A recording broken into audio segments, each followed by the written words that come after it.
میں ظلمت شب میں لے کے نکلوں گا اپنے درماندہ کارواں کو، شرر فشاں ہوگی آہ میری، نفس میرا شعلہ بار ہوگا۔ بسم اللہ الرحمن الرحیم۔ آج کا کلام اقبال عشق حق پر ہے، اور اس سے پہلے میں آپ کو قرآن شریف میں ایک واقعہ بتانا چاہتا ہوں۔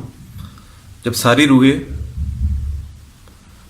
اللہ تعالیٰ کے سامنے موجود تھی تو اللہ تعالیٰ نے سب سے پوچھا کہ کیا میں تمہارا رب نہیں ہوں؟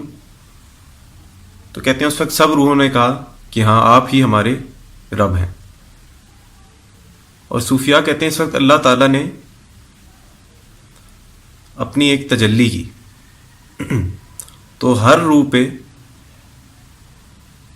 مختلف مقدار میں اللہ تعالیٰ کی تجلی گئی، اور اسی کے مطابق اس میں خدا کی طلب پائی جاتی ہے۔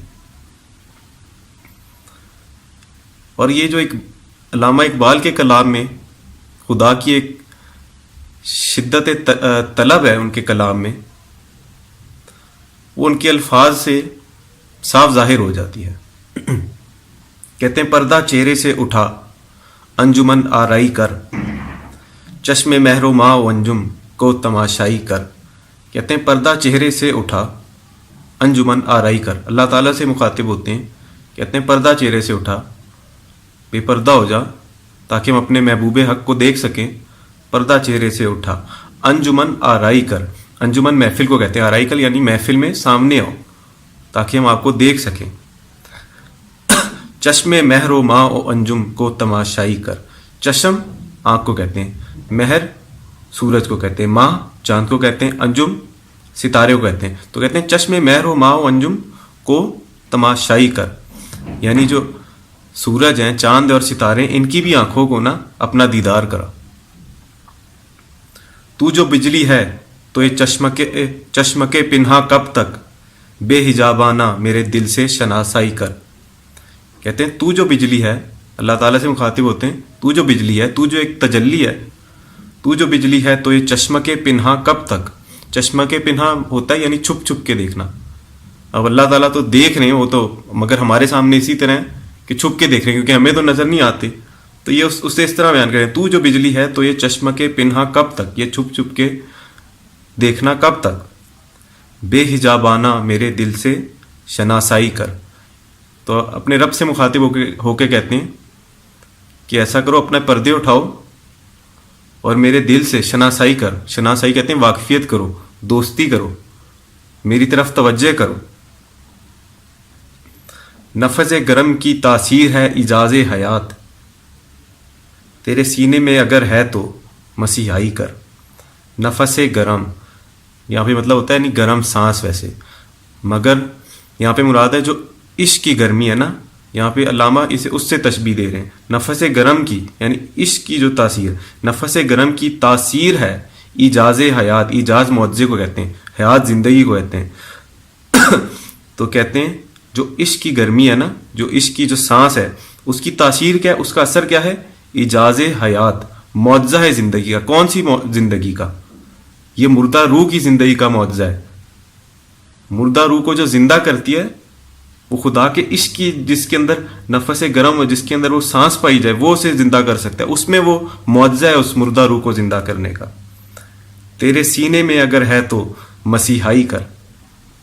مسیحا یعنی حضرت عیسیٰ علیہ السلام، اور یہ انہوں نے اس وجہ سے استعمال کیا کیونکہ وہ مسیحا تھے، تو حضرت عیسیٰ علیہ السلام مردوں کو زندہ کیا کرتے تھے۔ تو اس تشبیہ کو علامہ نے بڑی خوبصورتی سے کہ مردہ روحوں کو زندہ کرنے کے لیے ایک تشبیہاً استعمال کیا ہے۔ تو پہلے مصرے کی طرف سے نفس گرم کی تاثیر ہے اعجاز حیات، یعنی خدا کے عشق کی جو گرمی ہے نا، اس کی تاثیر کیا ہے، اس کا اثر کیا ہے، ایجاز حیات، معجزہ ہے زندگی کا، روحانی زندگی کا ایک معجزہ ہے اس میں۔ تیرے سینے میں اگر ہے تو مسیحائی کر۔ کہتے ہیں اگر تیرے سینے میں خدا کا عشق، اس کی محبت پائی جاتی ہے نا، تو تب مسیحائی کرو، تب کوشش کرو کہ مردہ روحوں کو جگاؤ۔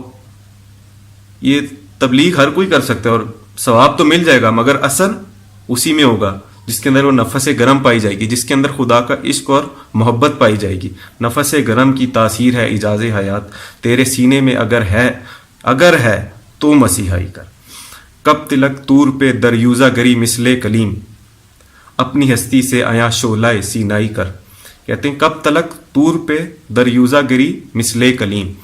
کہتے ہیں کیا بار بار کیا کہتے ہیں طور پہ، طور وہ پہاڑ ہے جہاں پہ اللہ تعالیٰ سے حضرت موسیٰ علیہ السلام یعنی اللہ تعالیٰ کے کلیم ان سے کلام کرنے جاتے تھے. تو کہتے ہیں کب تلک طور پہ دریوزہ گری مثل کلیم، یعنی کب تک طور پہ جاتے ہوئے دریوزہ گری کرتے رہو گے، کب تک مانگتے رہو گے مثل کلیم یعنی حضرت موسیٰ علیہ السلام کی طرح کہ اللہ تعالیٰ سے بات کریں یا ان کا دیدار کریں. اپنی ہستی سے آیا شعلہ سینائی کر.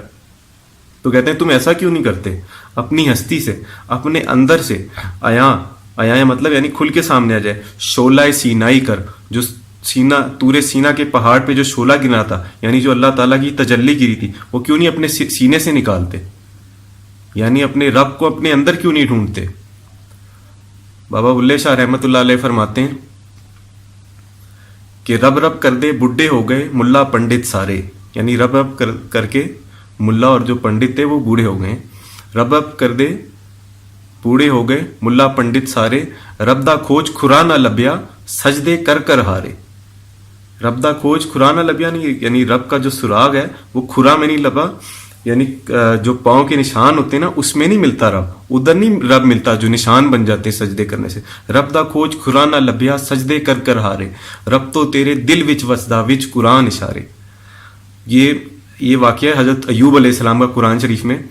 تو اللہ تعالیٰ شیطان کو سب چیزوں پہ قدرت دے دیتے ہیں، بس شیطان کو ایک چیز سے منع کرتے ہیں کہ میں تمہیں حضرت ایوب علیہ السلام کے دل پہ کبھی بھی قبضہ نہیں دے سکتا، کیونکہ وہ جگہ ہے جہاں پر میں رہتا ہوں. تو اس وجہ سے علامہ یہ بلے شاہ نے شعر لکھا کہ رب تو تیرے دل وچ وسدا وچ قرآن اشارے. اور علامہ بھی یہی کہہ رہے ہیں کہ وہ جو شعلہ ہے جو طور سینہ پہ گرا تھا، جو اللہ کی تجلی گری تھی، وہ تمہارے اندر پائی جاتی ہے، کیا بار بار طور پہاڑ پہ جاتی. اور ہمارا جو مقصد ہے وہ کلام اقبال کو عام کرنا ہے نوجوانوں میں اس نیت سے کہ ہم لوگ اس پہ عمل کر سکیں، جس کے لیے نوجوانوں کو جرت مندی اور غیرت مندی کا مظاہرہ کرنا پڑے گا. جس طرح علامہ خود کہتے ہیں اگر جواں ہو میری قوم کے جسور و غیور تو قلندری میری کچھ کم سکندری سے نہیں. کہتے ہیں اگر جواں ہو میری قوم کے جسور کہتے ہیں جرت مند ہونے کو، او غیور اور غیرت مند. اگر جواں ہو میری قوم کے جسور و غیور تو قلندری میری کچھ کم سکندری سے نہیں. تو یہ جو میرا قلندرانہ کلام ہے وہ کسی سکندری سے کم نہیں ہوگا، یعنی وہ کسی سکندر اعظم سے کم نہیں ہوگا جس کی بڑی شان و شوکت تھی کیونکہ اس نے آدھی دنیا فتح کی تھی. شکریہ.